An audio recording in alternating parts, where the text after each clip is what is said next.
আজকের দিনে ভিডিও কিন্তু সবাই এডিট করে। তো ভিডিও এডিট করতে গেলে কিন্তু যদি প্রফেশনালভাবে তোমরা একটু ভিডিও এডিট করতে চাও তাহলে ইনশট, ক্যাপকাট, ভিএন, তারপর ক্যানভা বিভিন্ন ধরনের অ্যাপস কিন্তু রয়েছে।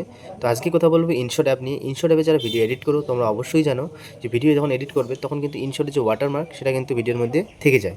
তো সেই ইনশটের ওয়াটারমার্ক কীভাবে ডিলিট করবে সেটাই দেখবো এই ভিডিওতে। তো খুব ছোট্ট একটা ভিডিও, স্কিপ না করে সম্পূর্ণ ভিডিওটা দেখার রিকোয়েস্ট থাকলো।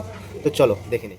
ইনশট যে অ্যাপটা সেটা ওপেন করে নেবে। ইনশট অ্যাপ ওপেন করে নেওয়ার পর তোমরা যে কোনো একটা ভিডিও ইনপুট করবে। আমি এখান থেকে সাপোজ একটা ভিডিও ইনপুট করে নিচ্ছি। যখন আমি এই ভিডিওটা ইনপুট করে নিলাম, এখানে কিন্তু ইনশট যে তোমাদের যে এখানে দেখতেই পাচ্ছ, আশা করছি এখানে কিন্তু ইনশট যে ওয়াটারমার্ক সেটা কিন্তু দেখা যাচ্ছে। তো ইনশট ওয়াটারমার্ক যদি তোমরা রিমুভ করতে চাও দুটো পদ্ধতি রয়েছে। এক, তোমরা যদি ডাটা অন থাকে, তোমাদের ফোনে যদি ডাটা অন থাকে তাহলে কিন্তু যখন এই ক্রোচে ক্লিক করার পর এখানে হালকা সাইডে দেখবে কি একটা ক্রোচ চিহ্ন আছে, সেখানে একবার ক্লিক করে দেবে। ক্লিক করে দিলেই ফ্রি রিমুভ এই যে নোটিফিকেশন সেটা চলে আসবে।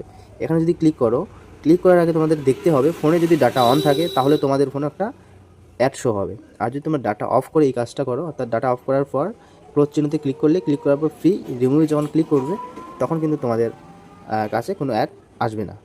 না আসেই কিন্তু সেই ইনশট যে এটা ওয়াটারমার্কটা কিন্তু চলে যাবে। তো দেখো আমার এখানে কিন্তু কোনো অ্যাড শো হলো না, কিন্তু এখন তোমরা দেখতেই পাচ্ছ এখানে কোনো কিন্তু ইনশটের যে ওয়াটারমার্ক সেটা কিন্তু শো করছে না। তো আশা করি তোমাদের ভিডিওটা খুব ভালো লাগলো।